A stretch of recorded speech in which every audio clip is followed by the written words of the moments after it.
Guitar Picks with Ron Harvey. Charlie Patton, the Mississippi Boweavil Blues. Charlie Patton, definitely the king of the Delta blues in my mind, and that was something that's come about, I guess, in the last 10 or 15 years. It's really become to light that he was the architect, if there was an architect, of that whole sound. And that sound kind of came from the plantations in the Delta area. He actually lived on a farm called Dockery's Farm, which was a plantation that had a real good reputation of treating their workers very well for the time, and also letting them go ahead and entertain and have, their get-togethers and, parties and whatnot. And Charlie Patton was as big a deal in that time as anybody in his local area, and one of the first ones to really record. And he had a vast repertoire. It's definitely an old-time sound. It does take some getting used to. It's kind of like, I liken it to coffee.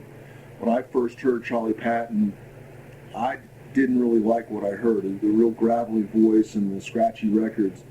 But in time, I've grown to really appreciate it as being probably the essence of it. That is about as rootsy as I get, that's for sure. And his music is definitely archetype for a lot of different kind of artists of the Mississippi Delta style. Charlie Patton is hard for me to mimic. I can do some more other styles, but I can kind of give a little bit of, it's not, again, not this song, but it's sort of the simplicity of that Delta style.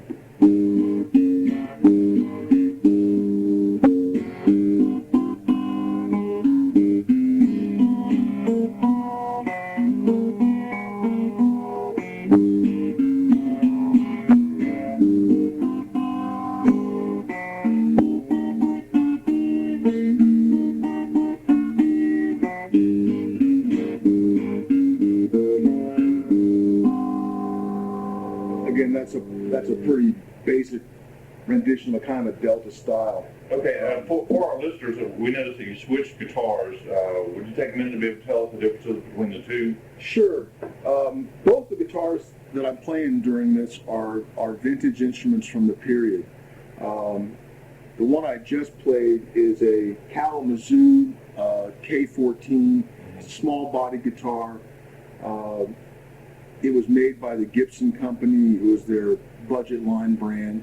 The other guitar that I'm playing today is a Gibson L1, which is my pride and joy, actually. That's the guitar that I play the most and the one that I like the best.